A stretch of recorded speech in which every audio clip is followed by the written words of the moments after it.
जादुई पानी पूरी वाला। एक अनोखे गांव में हमें रामू नाम का एक करिश्माई और चालाक युवक रहता है। वह अपनी साइकिल से स्वादिष्ट पानी पूरी बेचकर अपनी घर चलता है।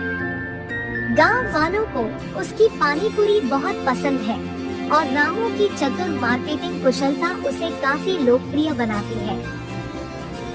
रामू ने कहा, आओ स्वादिष्ट और जादुई पानी पूरी खाओ, आपकी जीभ को मजा आ जाएगा। रामू भाई, तुम्हारी पानी पूरी है ये इतनी मजेदार, मैं तो रोज खाने आता हूँ। हाँ, सच्ची में यहाँ की पानी पूरी कोई और नहीं बना सकता। जैसे जैसे दिन बीतते हैं, ग्रामीणों का रामू की पानी पूरी से आकर्षण कम होने लगता है। व्यवसाय धीमा हो जाता है और रामू अधिक ग्राहकों को आकर्षित करने के लिए नए विचारों पर विचार करना शुरू कर देता है। रामू पानी पूरी की नई किस्मों के साथ प्रयोग करते हैं, जैसे उन्हें स्वादयुक्त शीतल पेय से भरना और उन्हें अद्वितीय बनाने के लिए दही मिलाना। वह बड़ी चतुराई से गांव की गर्भवती महिलाओं को समझाता है कि दही पानी पूरी खाने से उनके बच्चे पैदा होंगे और ठंडा पेय पानी पूरी उन्हें लड़कियों को जन्म देगा। महिलाएं, आपके लिए खास सरप्राइज। देखो, यह ठंडी कुल्फी पानी पूरी और यह दही वाली पानी पूरी, इन्हें खाने से एक जादुई अनुभव मिलेगा। मेरे खास अनुभव के मुताबिक, यदि आप यह दही पानी पूरी खाती हैं, जब आप गर्भवती होती हैं, तो आपको निश्चित रूप से एक लड़के होगा, और अगर आप यह कुल्फी पानी पूरी खाती हैं, तो आपको एक लड़की होगी। एक महिला ने कहा, क्या सच में ऐसा हो सकता है? आपको जो भी अनुभव हो वह जादुई होता है। और एक महिला ने कहा, मैं तो पहले से ही बेटे की इच्छा रखती थी, अब तो यहाँ से भी खा कर देखती हूँ। चलो आज ही खा लेते हैं और जान लेते हैं बच्चा लड़का होगा या लड़की। बस अब देखिए, मजे की बात है, यह जादू कैसे करता है। गांव की महिलाएं रामू की पानी पूरी का लुत्फ उठाने के लिए बेताब हो जाती हैं। रामू की विशेष पानी पूरी के कारण वे सभी के बीच एक प्रसिद्ध नाम बन जाते हैं, जिन्हें सभी महिला पानी पूरी प्रेमियों के बीच लीजेंड माना जाता है। गांव की महिलाएं रामू के दावों में विश्वास करके दही और कूलरिंग पानी पूरी का आनंद लेने लगती है। जल्द ही गांव में रामू के जादुई पानी पूरी की बात से शोर मच जाता है। गांव के बुजुर्ग एक बैठक के लिए इकट्ठा होते हैं, क्योंकि उन्हें रामू की पानी पूरी के प्रति महिलाओं का जुनून नजर आता है। उन्हें संदेह हो जाता है और वे आगे की जांच करने का निर्णय लेते हैं।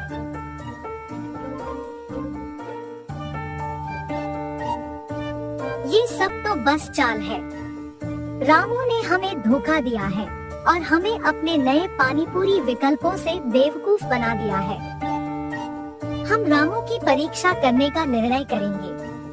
उसे सच्चाई और ईमानदारी की पहचान होगी। हम थक गए हैं, रामू हमें धोखा दे रहा है। हमें उसको गांव से निकालना चाहिए।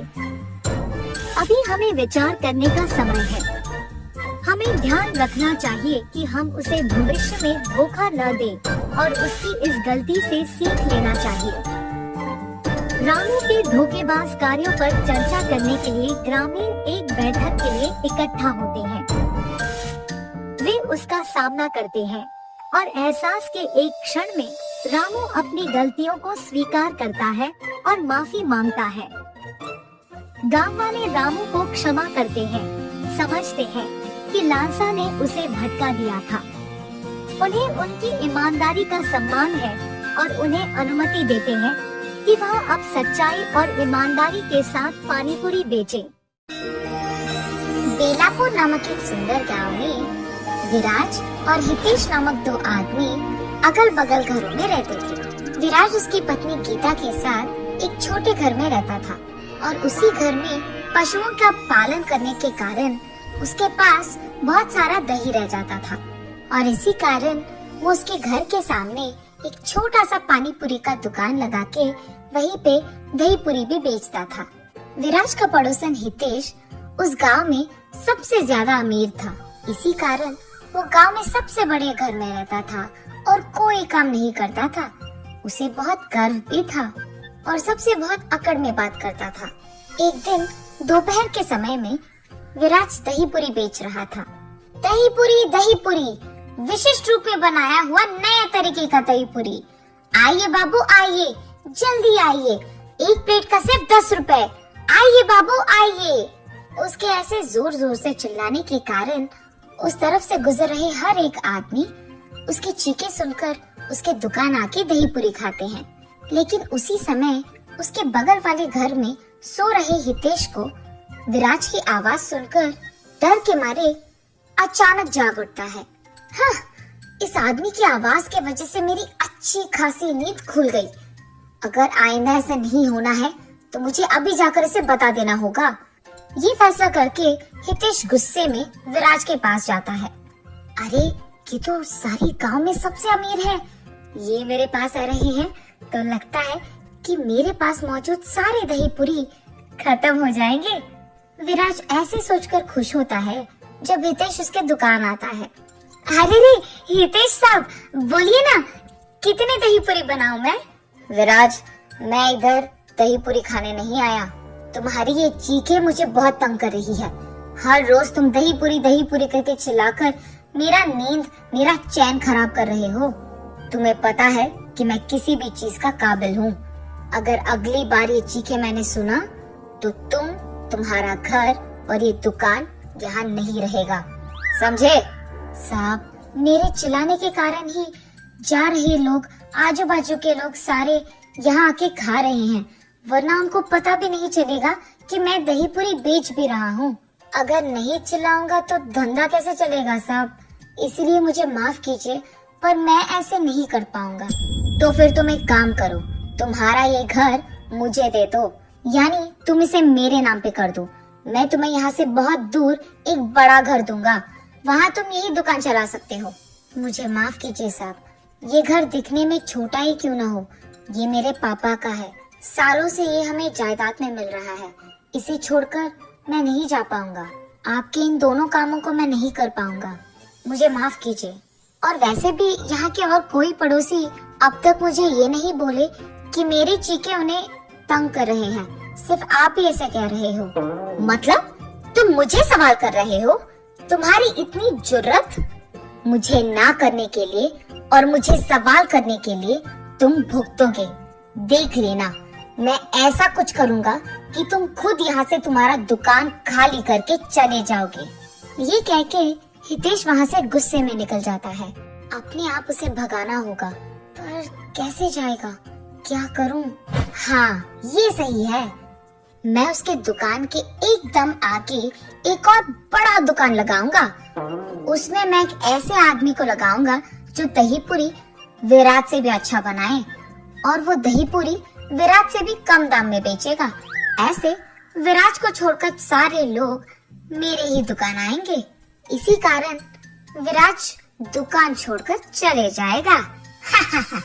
ये फैसला करके वो दूसरे ही दिन विराज के दुकान के ठीक सामने एक बड़ा सा दुकान लगाता है। उसमें एक बहुत अच्छा दही पूरी बनाने वाला और वहाँ के ग्राहकों को बैठने के लिए कुर्सियों की इंतजाम भी करता है। और उस दही पूरी का दाम भी विराज से कम ही होता है। विराज की दुकान से कम दाम होने के कारण उस गांव के सारे लोग दही पूरी खाने के लिए हितेश के दुकान ही जाते हैं और विराज के दुकान को जाना बंद कर देते हैं। ये देख हितेश खुशी से पगला जाता है। ऐसे कुछ दिन बीत जाते हैं। एक दिन विराज देखते ही रहता है कि सारे ग्राहक उसके दुकान आए बिना हितेश के दुकान ही जाते रहते हैं। हितेश ने सिर्फ जीतने के लिए ये सब किया है। मेरे दुकान के ठीक सामने उसका एक बड़ा दुकान लगाकर उसमें एक बावर्ची लगाकर कुर्सियां लगाकर दाम को कम करके दही पूरी बेच रहा है, ताकि सारे ग्राहक सिर्फ उसके दुकान जाए और मेरे यहाँ नहीं आए। ऐसे ही करने दूंगा उसे तो वो जीत जाएगा मुझे कुछ तो भी करके अपने और ग्राहकों को बढ़ाना होगा, मगर कैसे? अरे हाँ, हितेश की दुकान सभी इसीलिए जा रहे हैं क्योंकि उसके यहाँ दही पूरी का दाम कम है। अगर मैं उसके दाम से भी कम करूँगा तो सारे ग्राहक मेरे ही पास आ जाएंगे वापस। हाँ, ये अच्छा विचार है। ये फैसला करके वो अगले दिन से हितेश के दुकान से कम दाम में दही पूरी बेचने लगता है। ये बात सुनते ही गांव के सारे लोग विराज की दुकान जाना वापस शुरू कर देते हैं और हितेश के दुकान जाना बंद। ये बात सुनते ही हितेश क्रोधित हो जाता है और गुस्से में ये फैसला लेता है कि उसके दुकान में दही पूरी वो सबको मुफ्त में दे देगा। जैसे ही गांव वासियों को पता चलता है कि हितेश के दुकान में सारी दही पूरी मुफ्त के हैं, तो सारे वही चले जाते हैं। इतना कि हितेश का दुकान भीड़ित हो जाता है और विराज के दुकान कोई नहीं जाता है। हितेश तो अमीर है और अमीर होने के कारण उसको उसके दुकान में मुफ्त दही पूरी देने से कोई फर्क नहीं पड़ेगा। लेकिन मैं तो ऐसे नहीं कर पाऊंगा ना। मैं जितने भी दही पूरी बनाऊं, मेरे दुकान कोई नहीं आएगा क्योंकि हितेश के दुकान में सब कुछ मुफ्त है। अब तो मेरा व्यापार चलना नामुमकिन है।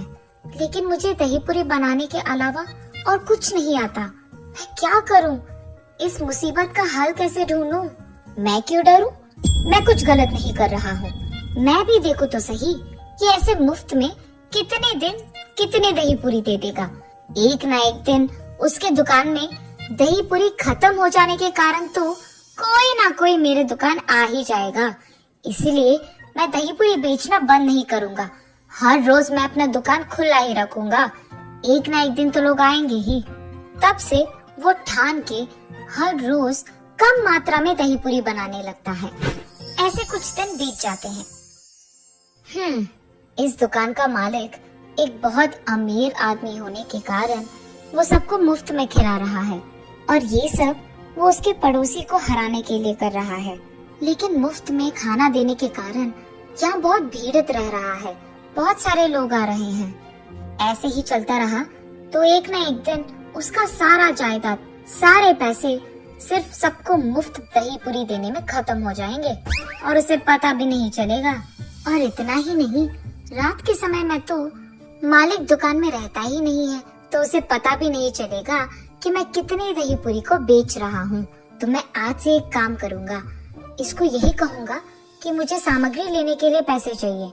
मैं कम मात्रा में सामग्री लेकर बाकी पैसों को अपने पास रख लूँगा। यही अच्छा वक्त है, उसे पता भी नहीं चलेगा। इसी बहाने मैं कम से कम पैसों का बचत करूँगा।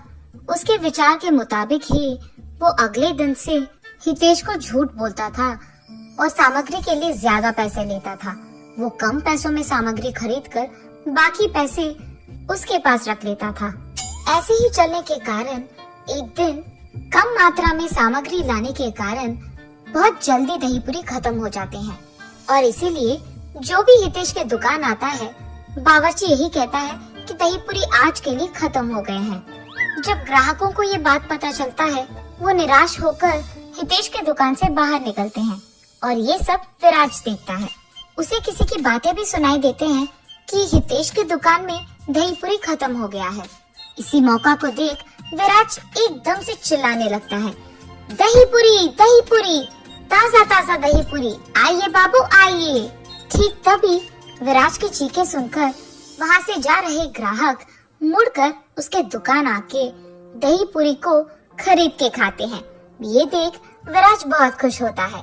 भगवान करे कि कल भी ग्राहक ऐसे ही मेरे दुकान आके खाए। मन में ऐसे सोचकर विराज उस दिन दुकान बंद करके खुशी खुशी उसके घर जाता है। अगले दिन भी ऐसे ही हितेश के दुकान में वापस पानी पूरी खत्म हो जाने के कारण सभी विराज के दुकान में ही दही पूरी खाने आते हैं। ऐसे ही कुछ दिन बीत जाते हैं।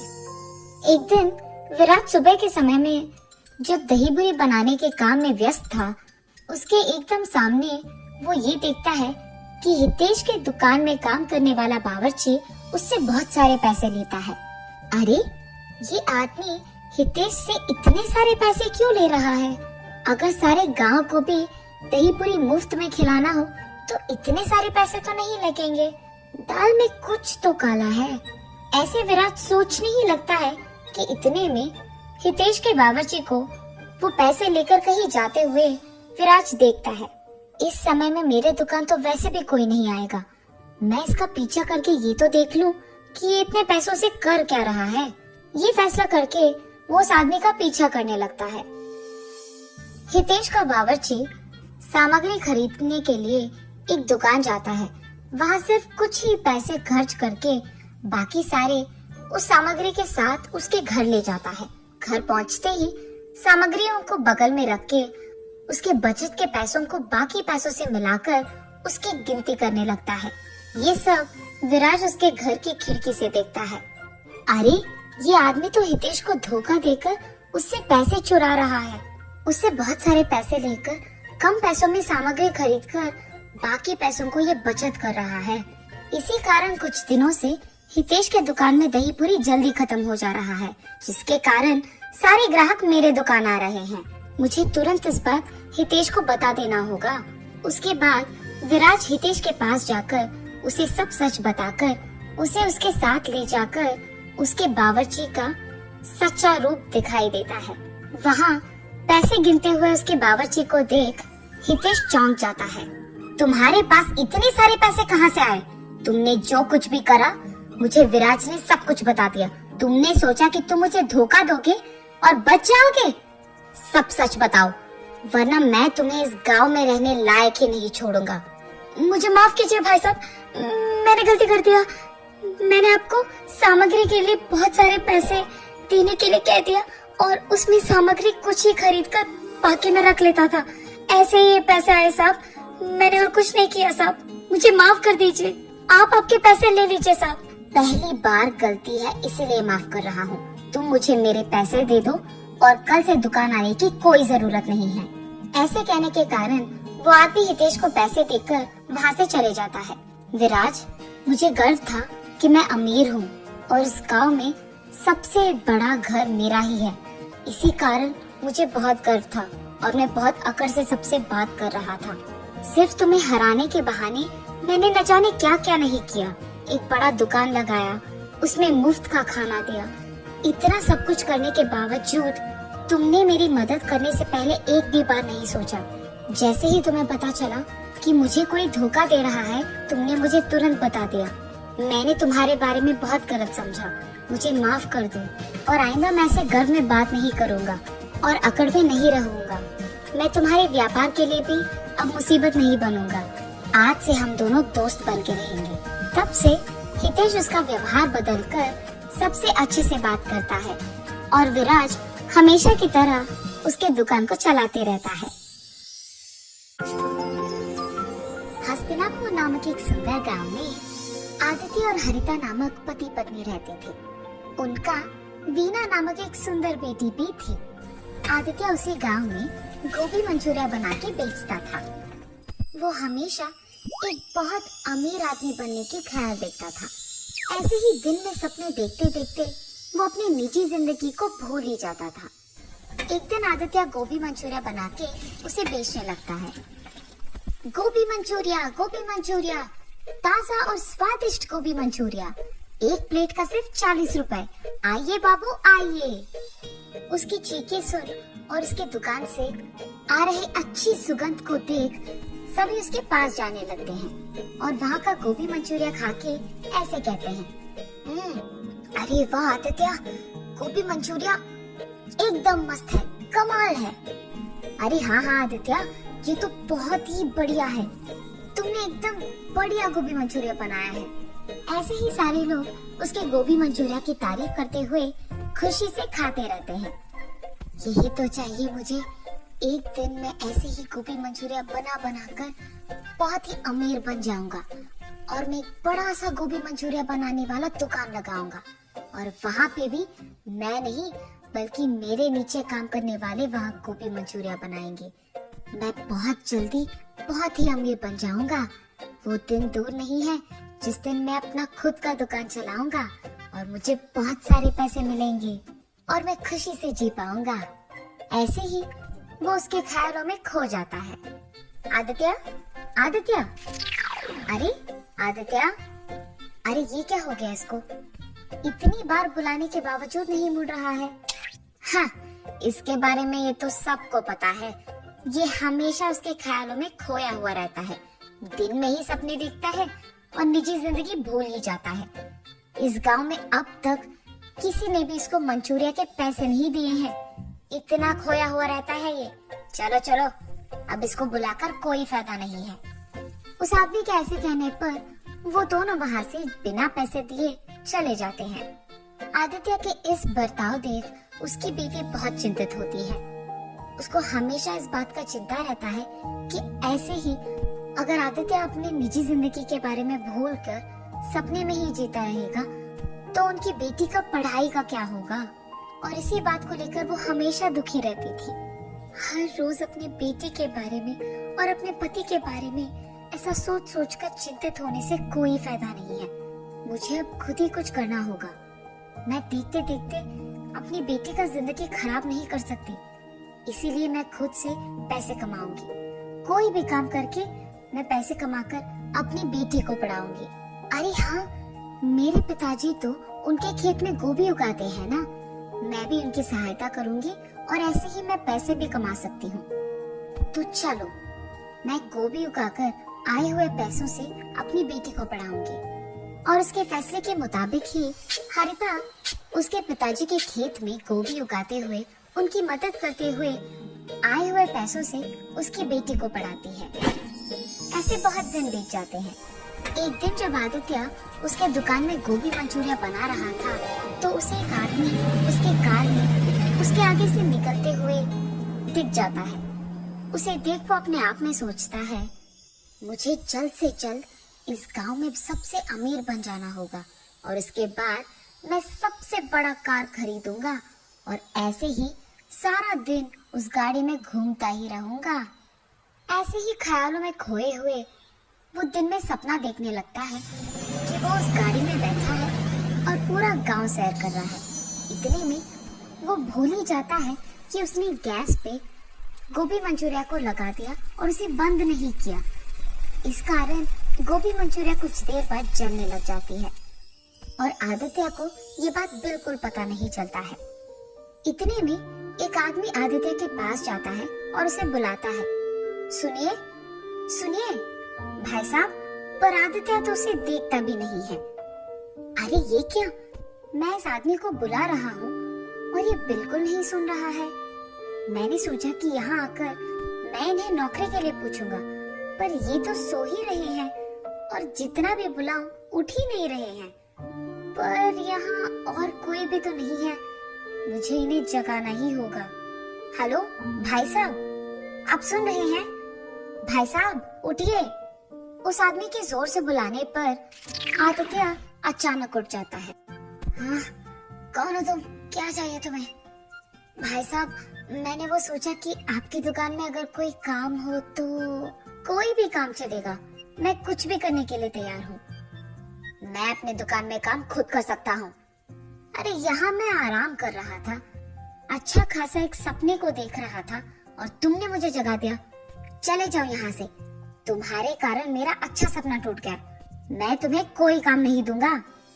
आदित्य के ऐसे कहने पर वो आदमी बहुत दुखी होता है और चुपचाप वहाँ से चलने ही लगता है कि इतने में उसे दुकान से जलने की बू आने लगती है। ये जलने की बू कहाँ से आ रही है और लग रहा है कि बहुत भयानक भी है। ये सोचते हुए वो इधर उधर देखने लगता है। इतने में उसको दिख जाता है कि ये बू आदित्य की दुकान से आ रही है और तुरंत वो आदित्य के पास जाकर कहता है, अरे भाई साहब, लगता है कि आपने बहुत मेहनत करके ये गोभी मंचूरिया बनाया है, पर आपने गैस बंद नहीं किया। शायद आप भूल गए होंगे। क्या? मैंने गैस बंद नहीं किया? ये कहते हुए आदित्य उसके गोभी मंचूरिया के पास भाग कर जाता है। उसे बर्बाद होते देख वो बहुत निराश होता है। मैंने इस आदमी पे चिल्लाया है और इसने फिर भी मेरा भला ही चाहा है। लगता है कि ये आदमी बहुत अच्छा है और नेक इंसान है। इसे अगर मैं काम पे लगा लूंगा तो दोबारा जलने से बचाएगा मेरे गोभी मंचूरिया को, और उसके सिवाय अगर मैं कभी अपने ख्यालों में खो भी गया तो ये मुझे संभाल लेगा। यही बेहतर है कि ये मेरे पास काम करे। सुनो, तुम्हारा नाम क्या है? जी किरण, ठीक है किरण, तुम्हें कहीं जाने की जरूरत नहीं है। तुम मेरे यहाँ काम करोगे, कल से आ जाना। मैं मंचूरियन बनाऊंगा और तुम उसे जाकर अपने ग्राहक को दे दोगे, ठीक है? जी साहब, मैं कल से आ जाऊंगा काम पे। उनके फैसले के मुताबिक ही अगले दिन जब किरण काम पे आता है तो आदित्य गोभी मंचूरियन बनाते रहता है और किरण उन्हें ग्राहकों को पहुंचाते रहता है। पर हर रोज की तरह उस दिन भी आदित्य उसके ख्यालों में खोए रहता है और पैसे लेना भूल जाता है। तब किरण सारे ग्राहकों को गोभी मंचूरियन पहुंचा के उनसे पैसे ले लेता है। रात होने के बाद आदित्य वापस निजी जिंदगी में आ जाता है और कहता है, हाँ लगता है रात हो गया, चलो किरण हम सामान लेकर घर चले जाते हैं। जी साहब, और साहब आज के पैसे ये लीजिए। हाँ, मुझे तो पता भी नहीं था कि तुमने ग्राहकों से पैसे लिए हैं और तुम ये बात छुपा भी सकते थे, पर तुमने ऐसा नहीं किया और बहुत ईमानदारी से तुमने मुझे आज के पैसे दिए हैं। मैं हमेशा अपने ख्यालों में खोया रहता हूँ, इसलिए कभी पैसे घर लेके नहीं गया हूँ, पर आज सिर्फ तुम्हारे कारण मैं इन पैसों को घर लेके जाने वाला हूँ।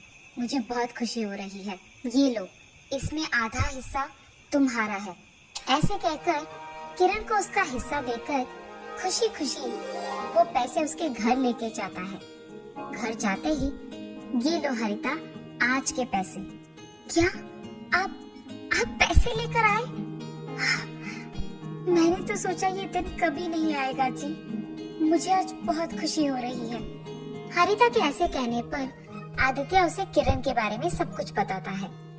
भगवान का लाख लाख शुक्र है कि आपको काम में मदद करने के लिए एक ईमानदार और नेक इंसान मिल गया। चाहे कुछ भी हो जाए, उसे काम से कभी ना निकालिए जी, ठीक है? हाँ हरिता, कभी नहीं निकालूंगा। ऐसे ही कुछ दिन बीत जाते हैं। एक दिन काम खत्म हो जाने के बाद जब आदित्य पैसे लेकर घर लौटता है, वहाँ हरिता को दुखी देख, अरे क्या हुआ हरिता, तुम इतनी दुखी क्यों हो? मैंने अपने पिताजी के साथ उनके खेत में गोभी उगाया था जी, पर अब मार्केट में गोभी का दाम गिर गया है। इसी कारण गोभी बेचने पर मुझे ज्यादा पैसे नहीं मिलेंगे और तो और मेरे निवेश के पैसों में एक भी हिस्सा मुझे लौटकर वापस नहीं आएगा। मुझे डर है कि मेरा नुकसान हो जाएगा जी। अरे चिंतित मत हो हरिता, मेरे पास इसके लिए एक हल है। मैं वैसे गोभी का ही मंचूरियन बनाता हूँ ना, तो तुम्हारे उगाए हुए गोभी को लेकर अगर मैं मंचूरियन बना के बेचूंगा तो उससे ज्यादा पैसे कमा पाऊंगा।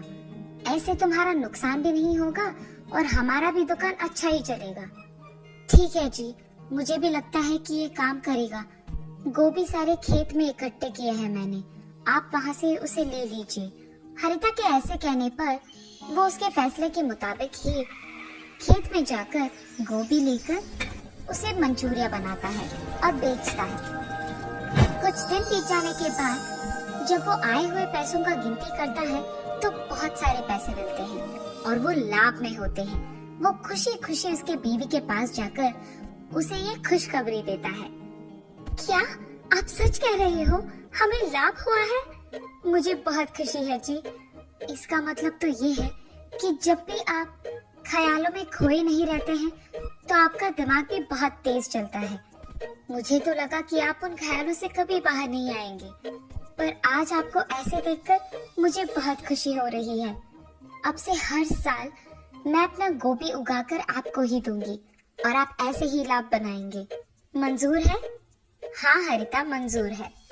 उसके बाद आए हुए पैसों में कुछ हिस्सा आदित्य किरण को देता है और बाकी के वो अपने दुकान में निवेश के रूप में लगाता है। आदित्य जल्द ही उसका अपना दुकान लगाकर उसमें किरण के साथ गोभी मंचूरियन बना के उसे बेचने लगता है।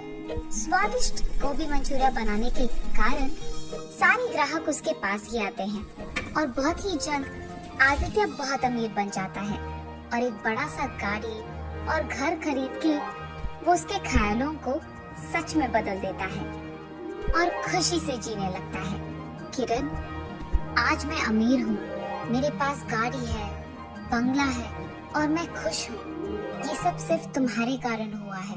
अगर तुम मेरे पास भरोसे के साथ काम नहीं करते और ऐसे ईमानदार और नेक नहीं होते तो शायद मैं अपने ख्यालों को सच में कभी नहीं बदल पाता। मैं तुम्हारा एहसान कभी नहीं भूल पाऊंगा। अरे साहब, आप ये क्या कह रहे हो? आपने अगर उस दिन मुझे नौकरी का ये एक मौका नहीं दिया होता तो मैं भी आपके साथ इतना ऊंचा नहीं आता और इतना मेरा जिंदगी नहीं बदल पाता। आज मेरी इस खुशी का कारण आप हैं। मुझे आपको धन्यवाद कहना चाहिए उस एक मौके के लिए। आदित्य को जल्द ही उसके गलती का एहसास होता है। ख्यालों में खोकर निजी जिंदगी को भूलना अच्छा नहीं है। ये जानकर वो तब से दिन में सपने देखना छोड़ देता है। किरण और आदित्य दोनों साथ में काम करते हुए हमेशा की तरह खुश रहते हैं।